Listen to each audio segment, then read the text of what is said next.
underground dialogue. We gon' tell the truth, we ain't scared like a lot of y'all. Matters who they are, do we bow? No, not at all. Dropping bombs on this wicked world, so it gotta fall. Underground dialogue. We gon' tell the truth, we ain't scared like a lot of y'all. Matters who they are, do we bow? No, not at all. Dropping bombs on this wicked world, so it gotta fall. From the industry to the Oval Office, we expose the darkest motives of them all and disclose what the protocol is. Thinking and moving logical, stopping every maneuver possible, and apologizing for truth is not optional. We gon' help you with what you go through, reshape and mold you, and sweep over them weak lies they told you. If you living with no clue, we gon' deprogram the old you, and you get to keep your soul too. What up, man? It's your big brother, K. Reno. And it's your boy, Key Stove. Y'all are tuned in again to another episode of the Underground Dialogue Podcast where the name speaks for itself. And tonight, man, we got a brother with us, man, that this brother is a representative. He's a reflection of how you could take negative circumstances in your own life and turn them into a life-saving mission. And this brother is absolutely on a mission to save lives, man. He is what I guess we can call a triple A. He's an activist. Yeah.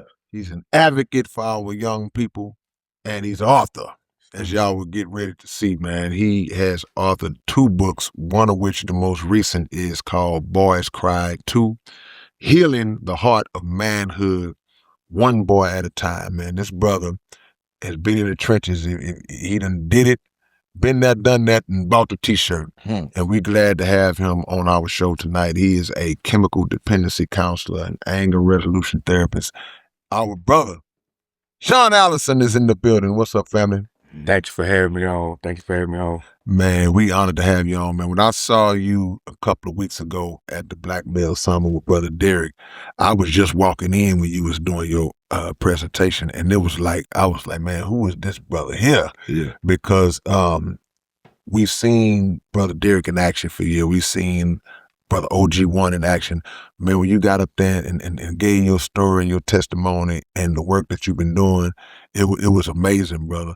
Can you give us a backdrop on how you came up with the title of your current book? Because The Boys Cry 2, I know it's so much depth into that once you get into it, but also the part that says healing the heart of manhood, one boy at a time. So can you kind of give us where you came up with that concept for the book? Yes, sir. Because you just think about it. Every man has a little boy inside of him. And most of the time, we get so caught up in trying to treat the man or deal with the man that we forget the boy. It's the same thing as saying we treat the symptom, but we don't never go back to the root. And the root is the little boy inside of every man. Yeah, no doubt. So when you say a little boy inside every man, is that something that you're looking at as like, we're going to grow up as men into adulthood in terms of the physical, but the mental, the trauma that we may have experienced as a boy has gone unchecked for so long. So is that part of the reasoning behind that? Yes, sir. Because it's a difference between being a male and a man. Yeah. If you come into the world and you got a male genitalia, you're a male. But that don't necessarily mean you're gonna grow up to be a man. That's right. Because becoming a man is a choice. Yeah. And that's why we got 45, 55, 65-year-old males. Mm-hmm. But not men. Yeah. You talk about counseling and the therapy and the things. What are some of the things you do, and what are the age groups that you deal with in terms of helping to cure that? Because you hit it on the head, brother. In your presentation, you spoke about how you have grown men of age, but they are still lashing out and acting out in a boyhood manner. Yes, sir. Because that situation was never checked. Is your work only for those younger people, or do you have even older men coming to you and where you have to even reveal that to them that that's their problem? Yes, sir. It's twofold, because what I said was you stop growing at the age you first experienced trauma at. And if we just think about it. Oh, wow. If we just think about it, for boys. Like I said, especially the 60, 70 babies. Right. We was always taught, well, big boys don't cry. So we got classically conditioned to not cry. We got classically conditioned to not feel. Right. So all we know how to do is just grow up. Right. And just think about it. It's some things that happen to us at 5, 6, 7, 8, 9 years old that we never were taught how to articulate it. And so we stopped growing right there because we don't know how to articulate it. We don't know how to talk about it. Right. And so we just grow in age, but not mature, emotionally, especially emotionally mature. Yeah, yeah. You telling the little boy to man up. Yes, sir. You know, and then when you think about that, it's like it's a contradiction. He's not a man. You say, boy, quit all that crying, man up, you know, and that's something that we gotta kind of be aware of as men and women, because you got a lot of single mothers who are raising these boys, and they try to no fault of their own, but they try to overcompensate. I got to make him tough. Yes, sir. So because of the absence of that father figure that might be in the house. Not being out. Tell us about your upbringing, brother. Where'd you come from, and part of your journey and all that. Yes, sir. So I grew up in 3rd Ward, and I was fortunate because I came from a 2-parent home. Yeah. So out of all my little circle I hung with, I was the only one that had a man at home too. Right. Oh wow. But I just had a man at home. Like my dad just provided physically, right, financially. Yeah. He was just there. He never taught me how to emotional intelligence. So I ran away from home. All my friends want to come to my house. I want to get away from my house. Man. Right. And so I lived a double life. Almost all my life, because I was a straight A student. Yeah. Straight A student, excelled in sports. They tried to skill me up. I was on the Dow commercial. I won a poem writing contest. I met the Duchess of York. Yeah. Back then it was Sarah Ferguson. Yeah. Oh wow. Wow. Okay. But when my mom and dad went to sleep at night, I used to sneak out the house and go to the Session Motel. And I just sit there and just study the pimps, study the women, right? And then I got so smart to, like, on progress report day, I bring my progress report on my report card, and they'll give me money for my grade. Wow. But I was so fascinated with the street life. And then I kind of ventured off into the streets and selling drugs and hanging with older people. And then later on, I realized that it was one thing that I was craving the most. Yeah. And that was affirmation from my daddy. Because no matter how much I excelled, my daddy never was in the audience. Right. Football game, basketball game, performances, my dad was never there. He'll brag on me, had pictures of me in his wallet, but he was never in none of my games. He never told me proud of me. None of that. So that's what I was craving. Yeah. And then I started venturing off into the neighborhood. A lot of the OGs, they was giving me what my dad didn't give me, but in a negative form. Right. And so I'll be saying now, I apologize to young generations because my OGs failed me and I failed them. Yeah. Yeah. Did he ever say why he never show up like that? Yes, sir. Yeah. Yes, sir. Because later, it's ironic. The first time he ever told me he loved me in his life, I was in prison. Yeah. And I told him, I said, Daddy, you never told me you love me. He said, boy, you should know I love you though. I said, yeah, but you never told me why. He said because his dad never told him. My dad was from Louisiana, 16 kids. He was the youngest out of 16 kids. And he had to drop out of school in 3rd grade, just work back then. So his dad never told me he loved me. He said, that's how I'm showing you I'm loving you. Breaking the cycle. And I'm eating, I'm feeding, putting some food on the table. Yes, sir. And the thing about it, and I think we've all kind of been through that in some form or fashion, but a child needs that validation. Yes, sir. And not just the little girls, but the little boys as well. They need that validation. Because those feelings and emotions are there too. Yes, sir. You catch a touchdown and you look up, or one of your teammates catch a touchdown and you hear they daddy out there. And that probably had to be the tough part. It's like when he come off the field and son, something like that. So it kind of makes you naturally seek the validation from other places. Yes, sir. And sometimes those places might not be the best places. And your point is interesting, brother, because I tell people all the time, it's not 100% about having both parents in the house or even having a father figure in the house. It can go left in either scenario, even though having a parent makes a better percentage. So what was your first, like, I guess your first foray into the, I guess, the life of crime that led you to going to prison? At what age? Yeah. I first started going to jail like 12. Yeah. Started at like 12 because we used to wonder, like, my dad used to always at night, he'll say, y'all want something out that kitchen? Y'all better get it now. And so Close the kitchen up. Close the kitchen up. Yeah. And we used to be peeping out the door. Me and my big brother, we used to be peeping out the door. And then one day, I was going in the kitchen and I found my big brother going into the stairs. And I was like, what's that? And he was like, man, that's some dope. I said, I want some too. Yeah. So when I first got into the street, I got into the street at like on the top already. Yeah. I was stealing dope for my daddy. So I ain't start out with the 50 pack. I was stealing dope for my daddy. I'm going out there with ounces already. Yeah. And so dad was in the street. He was hustling. Okay. My daddy. Gotcha. And so I'm going out in the street. We stealing dope for my daddy. Going out in the street. I got dope. So that kind of put me in a whole different bracket. I started meeting some of the big time drug dealers in the neighborhood because I didn't really know what I had. Right. And I'm thinking they giving me a deal. They giving me $300 or $4 for a 28 gram ounce. And I bet your mama was going through it. He probably like, what am I doing, woman? Yes, sir. Yes, sir. Yes, sir. I know you stealing from me. Yes, sir. Yeah, man, that's strong. So 12 years old was kind of your first, feet in the water in terms of going to jail and prison. So, I guess juvenile around that age. What was your dad's reaction around the first time you started getting in trouble?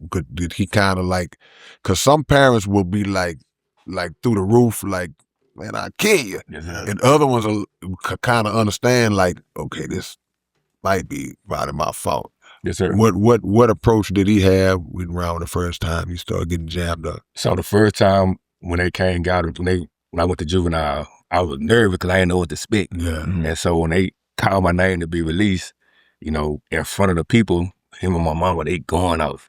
When you wait, you get on what you get on. So in the back seat, I'm like, damn, man, this might not They finna kill me. Yeah. But then when I got home, they didn't do nothing. Yeah. Right. So I started saying, oh, hold on. Yeah, I can do this and not get away with it. Yeah. Okay.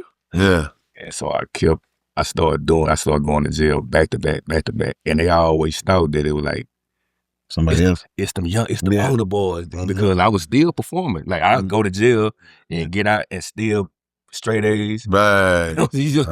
So they thinking like it gotta be the big boys, the older guys that's influencing me, but it really wasn't. It was me. I was my own worst enemy. Yeah.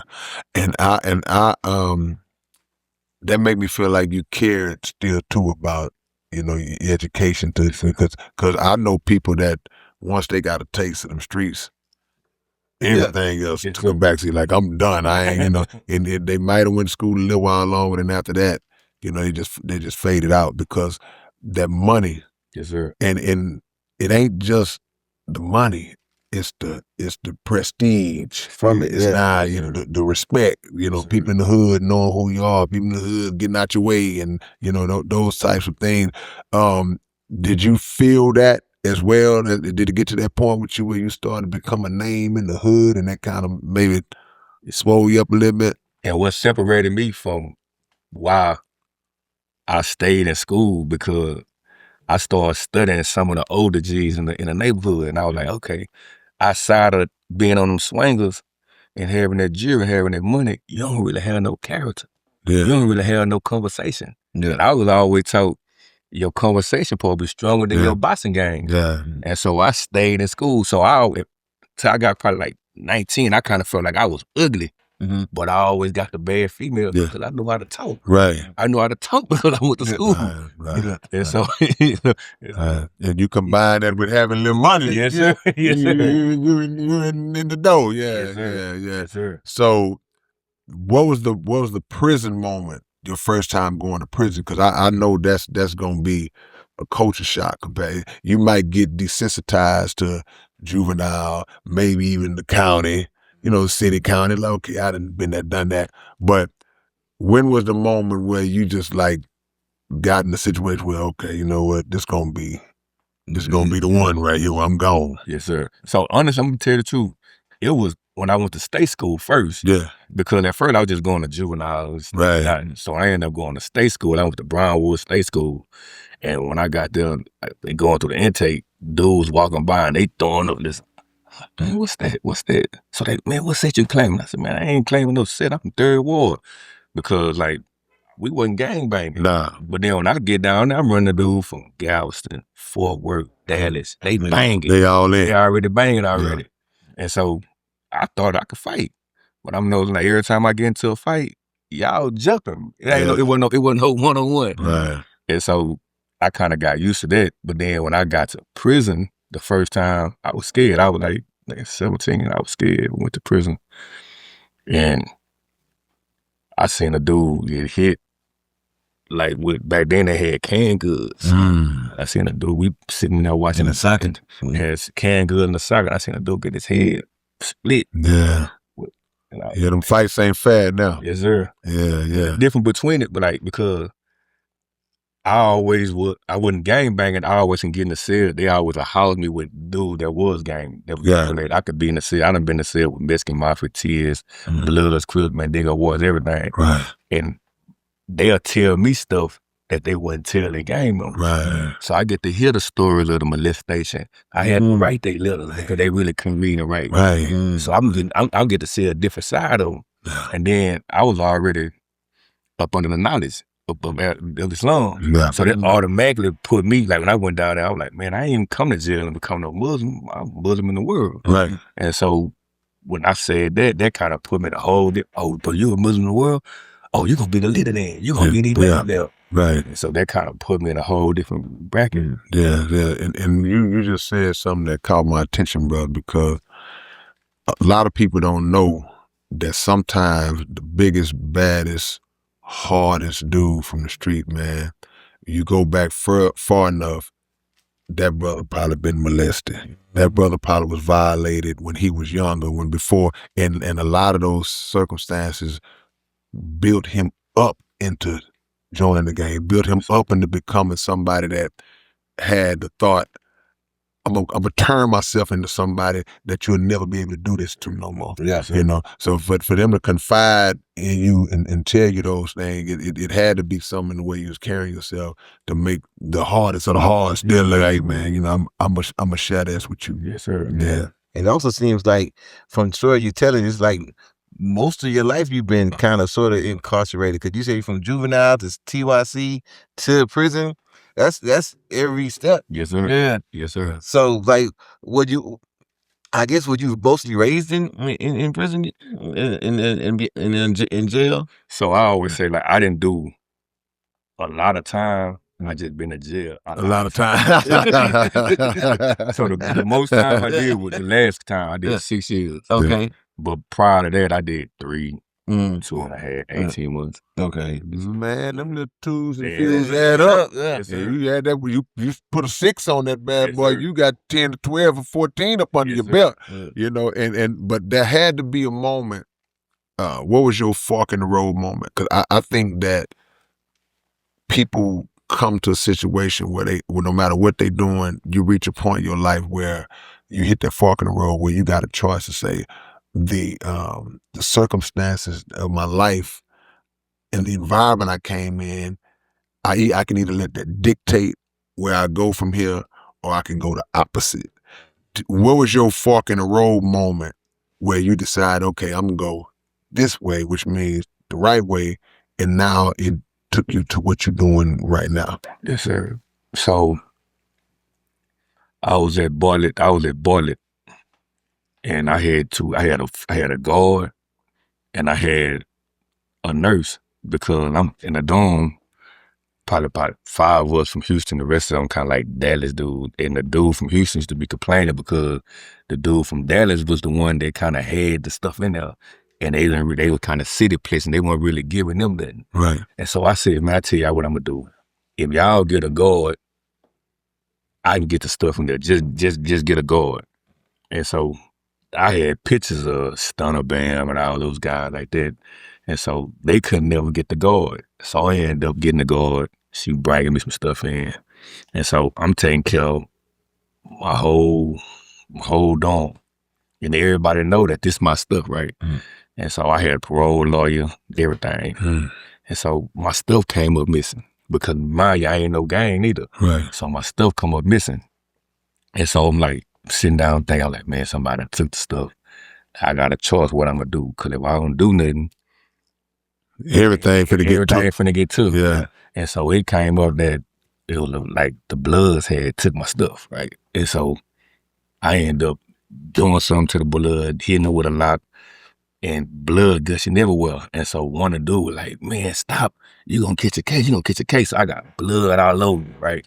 And so I ended up getting locked up for that. And in the midst of that, they ended up sending me to Beto unit. And so that was like one of my first time. That was my first time like being like on a max unit and just seeing the difference between like jail and prison. And I was like, nah, I don't want to die. Every cell I had a life sentence. I only had a 15-year sentence, non-violent. Every cell I had a life sentence. And I was like, nah, I don't want to die here. And then on my 40th birthday, they sent me on a medical chain.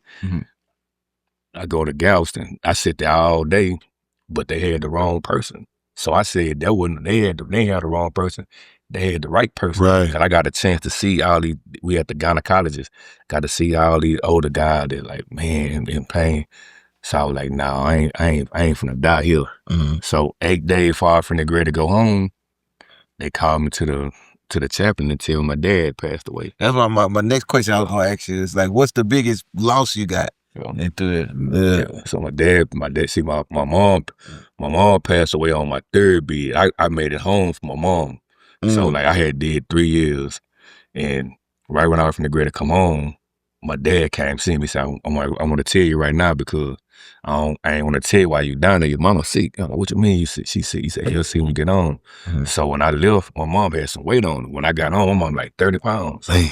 She had lung cancer. So my mom passed away. I had to call my little brother at the time, was locked up. I had to call my little brother and tell my little brother that her mama gone. And so this time, my last bid, my dad did all my time with me. All my time. From day one. Day one. 8 days far from the grade to come home, which is 2 weeks before my birthday. Yeah. My daddy died. Man. What he passed of? Lung cancer too. Smoking cigarettes. Yeah, a week away. Yes, sir. Yeah. So that was that fork in the road moment. So now you come home from that, and did you make it to the funeral? Yes, sir. Okay. So you come home from that. That was the spark that made you say, you know what, y'all ain't gonna never see me on the inside of this place no more. Yeah. And what year was that? That was 2019. Okay. Yeah. No doubt. So the transferring over into this kind of work that you're doing now, what started that and when did that start? Because like I said, I know you're affiliated with OG1, but where was the moment? How did you even fall in the lap of that type of work to get going and doing the things you're doing right now? Yes, sir. Because it was always implanted in me. Like I met Derek, my brother Derek when I was 13. He was actually the first man that ever gave me the suit. Man. I was 13 years old. I was going to the mosque on Mosque 45. I was under the teachings of Brother Lawrence. Yeah. We just had Brother Lawrence in here last week, yeah. And Dr. Muhammad. Yeah. And I met OG1 and Scared Straight too. So the seed had already been. Yeah. And then, like I told, by me being in the cell with those guys, like a lot of their story was like still in me. So I didn't write home and tell nobody what I was gonna do. I was just sucking it all in. So I said, when I get out, I'm finna be their voice. That what made me write the first book. Because, you know, they said, you want to keep something from a black man. Put it in a book. Yeah, man. So I came home, I wrote that book, just wrote this book. And this book right here is addressing recidivism. Because before I wrote this book, I've been to prison 5 times. Right. And so everything I wrote in this book is proven because I'm living it. I've been home almost 7 years. And so I came home and the first thing I started something called DAWN, DAWN, and that stands for Dads of What's Needed. Because out of all those stories in there, the common denominator was they didn't have no dad. Right. So I came home, I just got busy doing work. And I ran into Brother Derek. And they be like, man, little brother, I see you out there doing. I said, man, I just want to do the work. And of course they came with resistance because prior to me doing this kind of work, I was the drink man and everything. And so now I'm pushing something that's counter culture. Right. But I said, you know what? I'm somebody that's from the culture that represent the culture. Exactly. That's coming to represent the culture. And so I've been, and I can say every prison unit that I have done time on, I have been back in as a volunteer. Both of my books are in prison. Right. That's real. And so every time I go in there, I tell them, I say, man, one thing that I'm doing, y'all be happy to see me, but one thing that I'm doing that y'all don't realize is that I'm taking y'all excuses away. Absolutely. You talking about somebody that's been there 5 times, been through the thing you've been through. You are like the example for anybody that can say, well, man, it's too late for me. How do you instill or keep a love to say, well, you know what, I'm not gonna give up on people, because it's real hard to give up. It's real hard to not give up on people who already gave up on themselves. Yes, sir. So you have been in that situation. You have lived a life that a lot of those brothers have lived or still living and may get out and try to live again. Yes, sir. I think that resonates more with them than somebody that can come in there and just try to talk from the book, Yes, sir. by the book, and like they have no experiences that can be relatable, Yes, sir, to that other person that's in that situation right now. Yes, sir. To look at you standing in a behind a podium or standing facing them, knowing that you was one of them. Yes, sir. In that time, have you come across anybody that you may have talked to when they were down? That have you ran into anybody that now they up, or they've been able to thank you, or have it got to that point yet? Yes, sir. Several times. Several times. I was just I got invited to go to a camp, like a camp out there, like by Livingston. And when I went there, it was a white guy. Yeah. It was a white guy. He was like, man, I used to watch all your videos. Cause I first started off like in 2019. I came on, I started doing something, just going live called Live from the Kitchen. Right. Live from the kitchen. So I used to act like I'm cooking up. Right. But I'm dropping jewels. Right. So I'm grabbing doing this thinking I'm cooking up, but I'm dropping jewels. And so it started from Live from the Kitchen. So he said he would watch it. He used to watch it. He used to watch it. And I used to talk about stuff that most men don't talk about. I preached. I'm a big advocate for therapy, because I tell people all the time, if we grew up under what go on in this house, stay in this house. Right. You most certainly got PTSD. Why? Because there was something going on in the house that mama didn't want to get out the house. Yeah. And you seeing this, you most certainly got PTSD. Yeah. Go see your therapist. Yeah. I'm telling God, hey man, it's cool. It's strength in being vulnerable. Yeah. I tell that to my wife all the time when it comes to me. but let me ask you this. She's supposed to be telling you that. Yeah. But it is strength in being vulnerable. Yeah. What part of when that you took in therapy that helped to change you and your thinking? Like accountability. That was one thing. Cause like most, especially guys that have done time. Yeah. Especially guys that street guys. And I break it down like this. I say, man, a lot of time we be holding people accountable, and we got plagues with people over unspoken expectations. Yeah. I say, perfect example. If you and your girlfriend, y'all out here, and she know you in the streets, and you end up going to jail, you expect her to keep money on the book. Hold it down. Right? Yeah. But guess what? Y'all never talked about that. Yeah. It's the same thing if you in the car with your homeboys. Hey man, if we get stopped, this my pistol. Yeah. This I don't have. That's your dope. Yeah. Yeah. But you never talked about that, right? And Now, bloop. Everybody panic. And when you down there, you go to jail. So I said, okay, did anybody put a gun up to your head and told you to do whatever you did to get you in here? Yeah. No. So they didn't do that.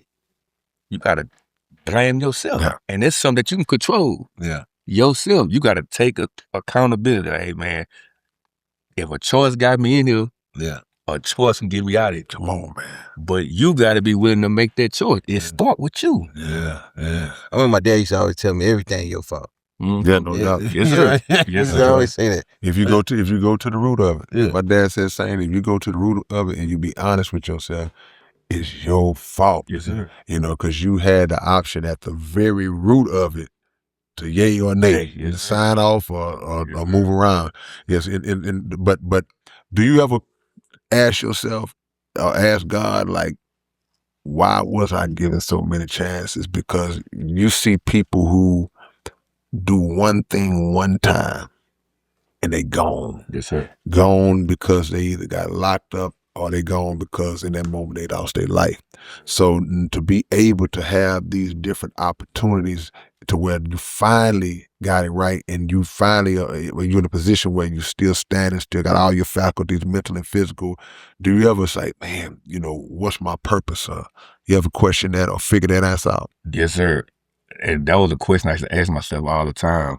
Then I studied myself and knew that I was one of them hard-headed little boys. Mm-hmm. Like, I gotta touch that stove 20 times to know that environment. Because maybe it's a different way I could touch it and not this hand, okay, let me try with this hand now. Yeah. Yes, sir. How was your brother? Your brother, did he ever go through anything as well? Both of my brothers. Yeah. I got two brothers, both of them. So my big brother, he went to jail like in 94. So a lot of the guys I started hanging with actually really was my brother friend. Right. He went to jail and I just, okay. And so that gave me opportunity to come from bump on to being known as his little brother to now I could make my own name. Yeah. But that was one thing I wanted to do. I wanted to make I don't want to be known as him. Yeah. I want to be known as me. Right. I'm my own thug. Yes. Yeah. You know, the thing with those choices with young people, I like to let people know you don't have to be perfect because you're not going to be perfect. But the most important thing to understand is timing is everything. Meaning that this guy could do something 8 times and he never get caught. Yeah. You could do it 1 time. Yes, sir. And you out of that because of the time and the moment when you did it. Yes, sir. So, but in the totality of that, you're not going to be perfect. So I always equate it to like if you play basketball. So, you know, you play basketball, you might have 4 turnovers. Mm-hmm. You might have shot 10 for 24 from the field. That's not a high shooting percentage. Sure. But or you may have had a worse shooting game than that, but you still ended up hitting that game-winning shot some kind of way. But man, he was 4 for 12 when he hit the game-winning shot. So the timing is what's more important. Is when you do something can be the determining factor of what the result is for you. So I think that what you have done is a great example of just being in the right wrong place. Yes, at the right time. Yes, at the right time. Yes. How often do you speak to like young people and give them those examples like that? And crazy. Well, I just left earlier from talking to some girls at MacArthur, and it was majority of them, all of them either got a baby already or they pregnant, and was none of them seniors. Like they were like 16. Yeah, babies. None of babies. Them and before that, I went to talk to some kids at Eisenhower, and each time they be like, "Bring him back. He the best. He the best. He the best." Because for one, like I kind of look more relatable to them. Right. I grab their attention, but they don't be expecting me to have the kind of conversation, ask the kind of questions to get them to let their guards down. Right. And then one thing that I always get them, they don't be expecting me to actively listen to them. And that's the one thing that I've been to Milby, Eisenhower, Word and Wheatley, Cashmere. That's the one thing that all of them have in common. They want somebody to listen to them. Say, listen to them. Same thing OG1 said. Yeah, no doubt.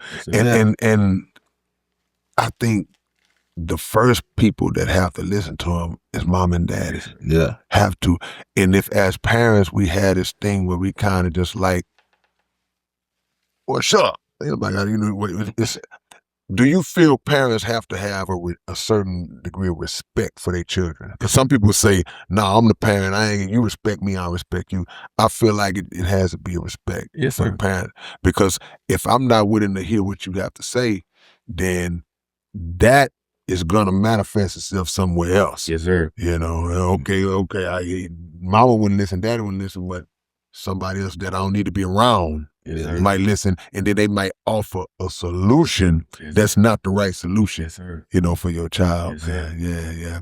So talking to those young people, man, I know part of what unlocks them with you is the relatability and the fact that they can see themselves in you. Yes, sir. You know, that makes a lot. I've been in situations where I've had young people cry and all these different things. Like they just want to be treated regular. Yeah. You know, and that old, and no disrespect to nobody who does this kind, but a lot of times, man, that by the book stuff is not enough. Yes, sir. Yeah. You know, I got to be able to feel, oh, this dude is me. Yes, sir. You know, he knows me, man. Yes, sir. I wanted to pivot to something else because I saw where you know, you was real cool with George Floyd. Yes, sir. With Big Floyd. Yes, sir. Man, how did you meet? I know you've been for Third Ward, but when did you first meet Big Floyd, man? And you know, how did y'all's connection come about? Yes, sir. So I've been knowing Floyd all my life. Yeah. All my life. And so when we got closer was when he was in jail. Like I did like 18 months with him. Yeah. And see, that's why I got to see that claustrophobic side of him. Because Floyd really was claustrophobic for me. He was saying that in the back of that car. Man. He was for real, because every time it was time to rack up, he stopped with him. Yeah, I gotta close the door. I gotta close the door. In jail, bro. Right. And so we got closer. We got closer because it was like just me and him. So we did like 18 months together. Yeah. And so, man, I still remember vividly when I seen it. Yeah. When you're seeing something like that, I know that guy to kill you, but the response from not just the city, but from America. The world. Yeah, the world. Protesting all over the world. How did that make you feel?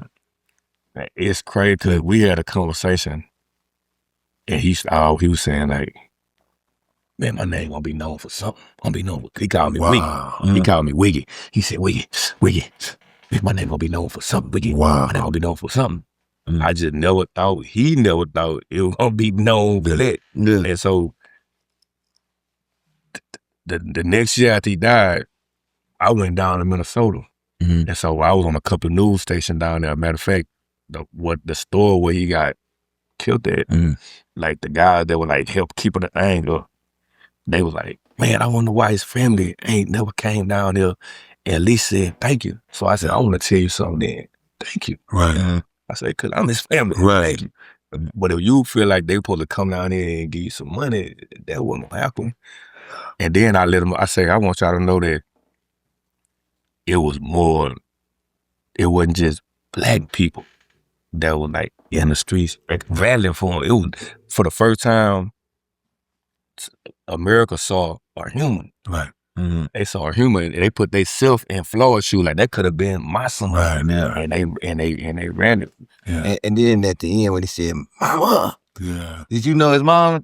Yes, Yeah. Cause that was that part that just grabbed your heart. Yeah. He those protests, that was just a show of people not letting media, not letting government trick them into telling me what my eyes saw. Yes, sir. Or didn't see. Yeah. Everybody, the protest was so big worldwide because of the fact that people know what their eyes saw. Yes, sir. So the narratives that got spent around behind where he was on this caused this, and nah, man, no, we saw what we saw, and it was excessive, it was unnecessary, and it was malicious in intent. Yes, sir. You know, it was racially driven. All those things that we want to throw under that was absolutely what it was.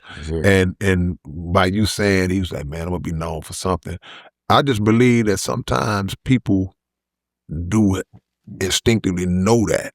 Like you said, he didn't know what it was going to be that. Yeah. But I just feel like some people just know that their name is going to be bigger and it's going to have a purpose than what they may even understand at the time, man. Yeah. The crazy thing about that is, in the midst of a global pandemic, Floyd was the one that was getting them all out. Yeah. To be together again. And like, screw that damn COVID. We coming out. We got to be out here for this. Yeah. So, man, that was mind blowing. Certain things are, you know, just bigger than other circumstances, man. And when was the last time you had talked to him before they murdered him? One of our friends' funeral. Yeah. And he actually died up there in Minnesota too. Yeah. And so but he was from out here in Third Ward too. So I was at the funeral and called Floyd, and he was like, man, I didn't get to make the funeral, man. We'll make sure you take a picture, send me a picture of the obituary. Yeah. And the brother, the friend who funeral was, his brother actually was the one that had sent me the video before they started showing on the news when Floyd got killed. Right. He sent that to me. And his last words, when I talked to him, he was like, man, you need to come down here, man. These white girls. I was wondering, like, everybody in Minnesota. And to whoever, like we was telling about the people who was in front of the store and upkeeping the thing, man, y'all do stuff because it's the right thing to do. Yes, sir. Don't do things because you're trying to see what type of benefits you can get out of it, man. You know, your blessing don't come from other people, that come from the Creator. So do it because it's the right thing to do. Yes, sir. You know, and that's you know, we appreciate the upkeep, but not with an expectation of something to follow behind it like that. You know, Minnesota is a long way from Texas. Yeah, it is. You know, it's not always easy for somebody to just come out there and just to say thank you or whatever, you know. Make yourself available where they can send an email or anything, whatever the case might be. I want you to talk to our young people, man, for a minute and just talk about how important it is to in choosing your circle. Because a lot of our young people get caught up same way you did, and others may have got caught up because of our selection process. You know, we get on women all the time, like, you complaining about a dude you chose to be with.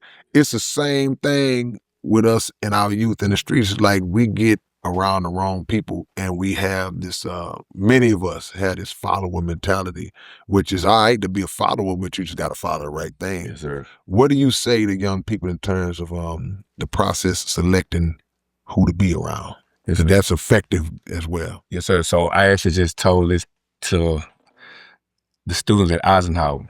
I said, every relationship that you enter into, whether it be an intimate relationship, a companionship, a friendship, you enter into that relationship with a paintbrush. And they were like, why you say that? I say, because you're gonna see red flags in a relationship, in a friendship, everything. You're gonna see the red flags. Right. But you know what you do with that paintbrush? You paint over the red flag green. Mm-hmm. Red means stop, green means go. Yeah. So later on, when they turn around and bite you in the back, they been showed you who they are. Mm-hmm. Right. Maya Angelou said what? When a person show you who they are, believe them. Man. So that friend, that just came out the blue.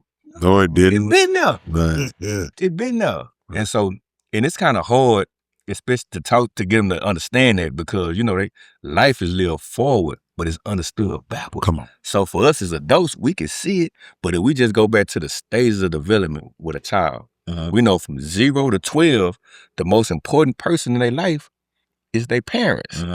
But once they hit 13, the most important person in their life is who? They partner. Yeah, that circle, yeah. They friends. And so we got to understand that And at the same time, we got to give them leave that paintbrush at home, dude. Right. If you're going to go hang with them, you want to go try them out, give me that paintbrush. Right. And trust what you see. When they show you who they are, believe them. Right. Absolutely. Because that presentation is a monster. Yes, sir. And the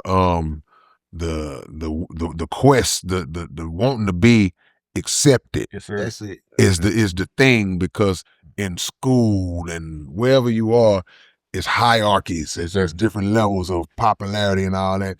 Oh, that's the top guy. That's the top girl, and you're trying to be a part of those circles. And those are the things that make you overlook the flag in that type of dynamic. Yes, sir. You know. So yeah. So that's a great point, bro. That's a hell of a point, man. I got a question for you, man. When it comes to like school bullying or like online bullying, because it's like when we grew up, we had a different type of ways. Like say if we getting bullied or somebody was slapping you, it wasn't recorded where they can pull it up and say it to their friends and people in Delaware can see it, Yes, and it follows you forever where you go. Is there a certain type of thing that you talk about when it comes to like child bullying and stuff? I ever ran into one of those situations, but as a parent, I would say too, don't cross the line from being a parent to now you're a friend. Because as a parent, you still have the right to check that phone. Right. You still have a right to check that laptop, Right. to check that computer as a parent. Yeah. But if you switched over to you in a friend zone with your teenager, Now you're invading the privacy. I'm gonna respect their privacy. I want a divorce. Yeah. Yeah. And that's a child talk. Yeah. No, I agree with that. We try to be friends too much. Yes, sir. And then that goes to the child's head. Yes, sir. So now they viewing you as a peer. Yes, sir. And it reflects in their actions, it reflects in how they talk to you. Yes, sir. And all these different things. So now when you're now trying to put the toothpaste back in the tube, it's too late now. Yes, sir. It's all over. Yes, It's sir. all over. So yeah, so and bullying is a thing, you know, like Keisto was saying, we kind of handled it different in our age, but this is what they deal with now. Yes, sir. This is how they move today, and they have to deal with that. So in Boys Cry 2, There we go. That's what you I'm know, doing. and that's the That's a one I wonderful. really want to Who is that on the cover? roll up. Oh, I thought. This is so necessary because, and the picture itself, because the visual has to be embedded in our mind, in our young people's mind, and hey man, it's all right. You know, it's all right. I've seen situations where a person, not necessarily a child, but a grown person or a child, they've held it in so long that when they finally let it out, man, it could be a grown man. They crying like a little boy. Yes, sir. They like it just because it been bottled up so long, you know, and that ain't a healthy thing, man, at all. So for this title, this is a powerful title, bro. What are you trying to relate? What's the message you're trying to relate through this title? First of all, Boys Cry 2 is just not a book. Mm-hmm. It's a movement. Mm-hmm. It's a permission statement Mm-hmm. to tell boys and men that it's okay to feel. Mm-hmm. Because you know what? If we don't let them feel comfortable to cry, they will end up making somebody else cry. Yeah. Right? So a lot of the men, they not hurting. They just emotionally undeveloped because they was never taught that it was cool to cry. Right. So I like to, when I talk to Christian people, I say, okay, what's the shortest verse in the Bible? Mm-hmm. Jesus wept. Jesus wept. Yeah. Mm-hmm. Right? Right. So if Jesus can weep, why can't we? Yeah. That's Right. Look, that's what you say when you were little and didn't know how to say your grace. You're like, say your grace, Jesus wept. Ain't got nothing to do with my food, but yeah. But yeah, that's real as it get, bro, because anger, you talked about anger resolution, therapists, man, that anger bottles itself up, Yes, and it's like shaking a soda. Yes, sir. You know, it's in there, but when all you got to do is give a little You ain't got to open it all the way up and it comes out. So as an anger resolution therapist, I want you to really explain exactly what that is and the chemical dependency counsel. I want you to kind of give us. If we go with the anger resolution first. Okay, so anger is a secondary emotion, right? So what's the first one? So the example I give to make it easy and relatable, I say, just say Monday through Thursday, you come to school, I'm the teacher, and I'm telling the whole class, we're going over the board. Friday, we're having the test. We're having the spelling test every Monday. Monday, Tuesday, Wednesday, Thursday, I'm putting the word on the board. We're going to have a test Friday, right? Most of these kids, instead of studying, they up all night on the game, on the phone, outside, right? So Friday come, I call on the first student. Hey, come to the board and spell black, right? He ain't study. He don't know how to spell black. So when he get up there and get stuck, they start laughing at him, right? He flipped the chair over and cussed the teacher out. Is he angry? Embarrassed. He embarrassed. First, it just come out as anger. Wow. Right? And so that's and so as an anger resolution therapy, we teach them how to control that anger. Give yourself, stop and think. Give them some tools to stop and think. And then with the licensed chemical dependency counselor, the reason why I did that, I'm a licensed chemical dependency counselor because I come from the syrup era, the screw era. I was at school. I can say I've been to schoolhouse. I drunk syrup at schoolhouse. I've been to DJ Bone House. I drunk syrup at DJ Bone House. I sold syrup. I've been to Big Mo House. I drunk out the galley with Big Mo. Right. And so I know that'll kill you too. Pills will kill you. And so I said, this is what I'm gonna do. We got some brothers already next in line to rap, to play sports. Let me go to school and be a familiar face. They might not want to see it, might not be for them, but your kids out here on these pills. Your kids out here vaping. So guess what I'm gonna do? I'm gonna go to school. I'm gonna get a degree. I'm gonna get licensed by the state of Texas as a licensed chemical dependency counselor, so I can diagnose and I can give a treatment plan too. And I can get down to the pharmacology of addiction too. That's a powerful stuff, brother. Where can they get your books? Where can they order your books? And what made you write this? Like what was the guidelines that say I need to put this out? And what's some of the main topics of the book? Well, because this was me. This was me. I was one of the boys that was taught how to be tough and how to fight, but I was never taught how to feel. And as a husband now, I'm married to a therapist. My wife is a therapist. Oh, you getting all the time. Right. And so one of her things was, it ain't that you don't talk. You do a lot of like men. We talk, we just do a lot of surface talk. But it's beneath the surface where the real you is. Man, come on, right? Come on, man.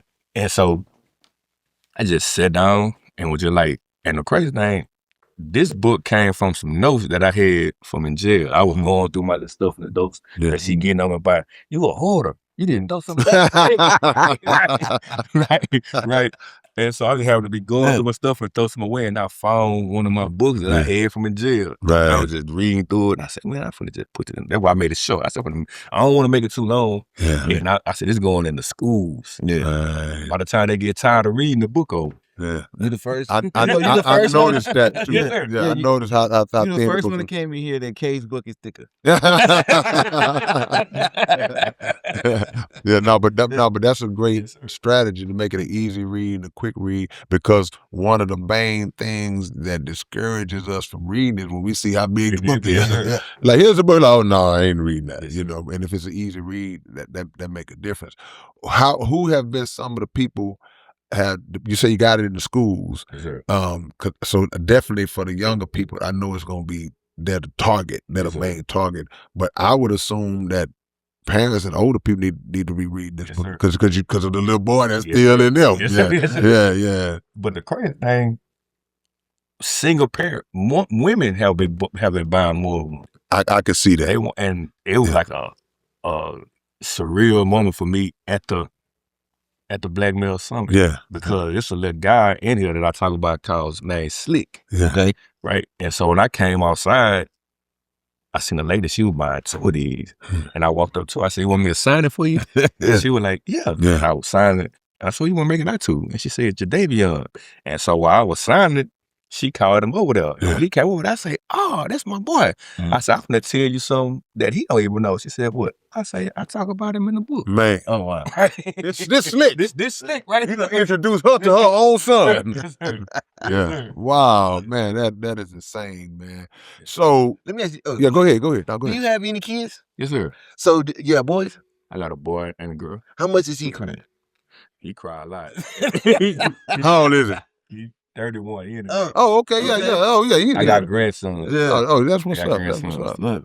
That's good, man. That's what I always want to know is when it comes to that. Like, did you use that same philosophy when it comes to raising your son? No. And did it work, or did you use your dad's philosophy? I knew, like, I'm still in transitioning Right. to get to this. Yeah. Yeah. And I got a stepson. Right. Different. And it's like, sometimes I be on him and I have to back off of Yeah. Balance. Cause I just took him to the barbershop and I was getting on him about, "Man, why you didn't wash your hair?" Because the barber couldn't tell you didn't wash your hair. Yeah. And I had to back off of him. Yeah. And then I turned it into like a teachable moment. He said, Right. "You don't like the way it feel, right?" He said, "No." I said, "Well, remember how it feel for me to embarrass you so you won't do it again. Yeah. Take more time, slow down, and wash your hair right." Yeah. And remember how it feel to pay that $100 and some for a haircut in 2026. Yes, sir. Yeah. But no, I was gonna ask you the same question. So your stepson is how old? He know. He's 11. Yeah. So with your biological at 31, did you have any? I know he didn't go through the stuff you went through, Yes, sir. but so it was pretty clean situation. Even though you might not have been there for a lot of time, but he didn't have any situation street issues and nothing like And that. so my son paid it because he was my oldest. He seen all the stuff that I went through. Right. He went total opposite. Yeah. When he came back on me through my daughter, Yeah. which she 30. Yeah.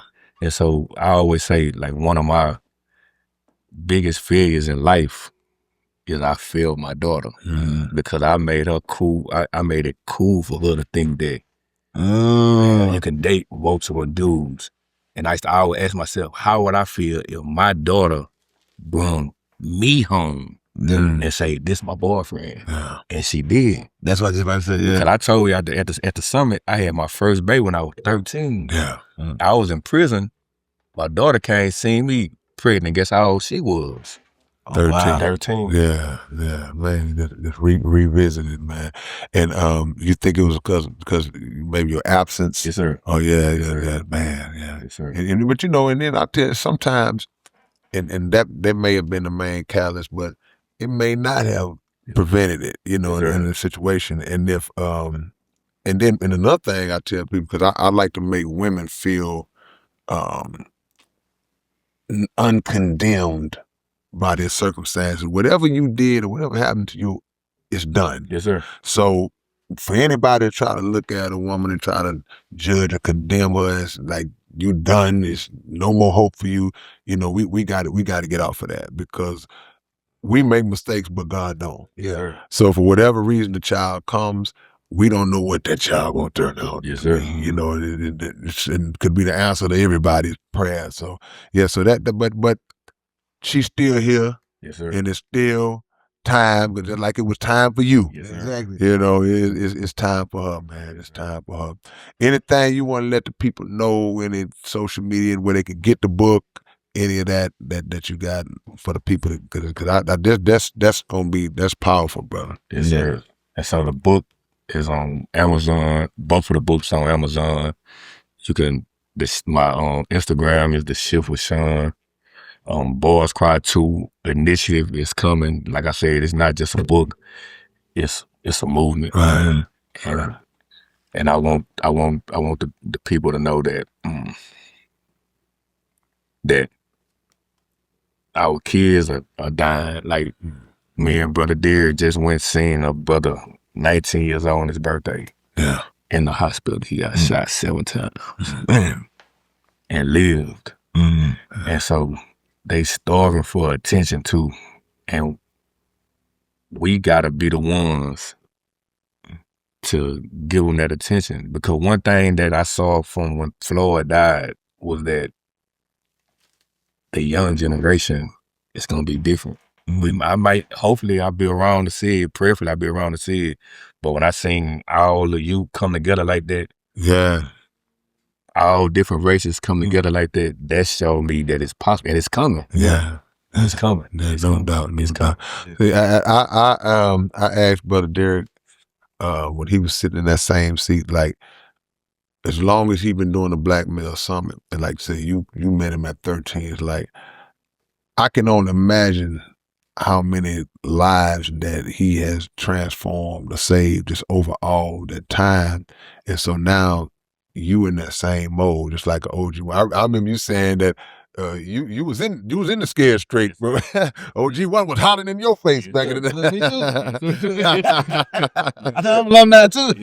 So it ain't never a situation where we gotta look and feel like, oh man, that little dude, he can't say he done. He can't, because you just don't know, man. I don't know. I've seen people that are viewed to be the worst of the worst, and they transform in a way where you like, man, that ain't nothing but God. Yes, sir. And I've seen people that everybody thought was gonna be the golden child, Yes, sir. and he's strung out on dope somewhere. He out of there. So Yes, we just don't know.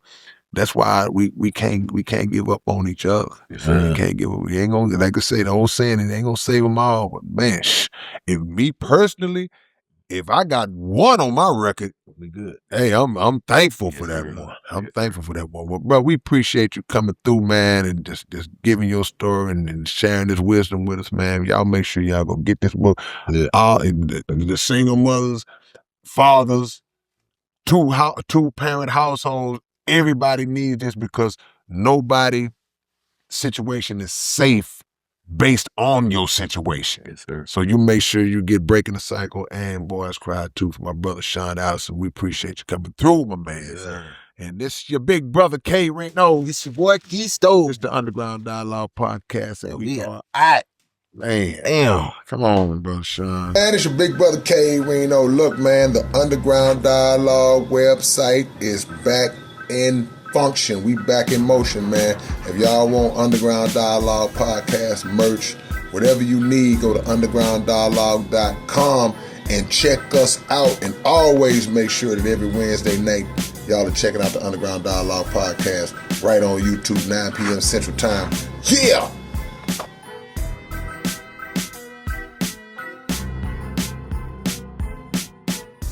What's up, man? It's your big brother K Reno, and check this out, man. The Underground Dialogue podcast is offering advertising opportunities, man. You can promote your business, you can promote your video, your song, whatever it is that you have, man. Reach out to us if you're interested in promoting on the Underground Dialogue podcast. All you got to do is email us at undergrounddialoguepodcast@gmail.com. Get it. What up, man? It's your big brother, K Reno. I'm proud to announce that I'm a new brand ambassador to this new brand of clothing and shoes called Volage. Y'all make sure that y'all support this. It's already available. Houston-based company, straight out the A. Look at the quality of the packaging itself. We ain't even got to the shoes yet, man. And this is just one pair of shoes, one design. They got all kinds of dope designs of shoes that you guys can choose from. Go to volage.biz and find your order, find what you want. Wide selection to choose from, male and female items, and I'm proud to be a part of it, man. Community workers, versatile products, Volage, manufactured in Italy. Look at the quality of this box, man. Y'all don't know what it is, man. Catch y'all later on.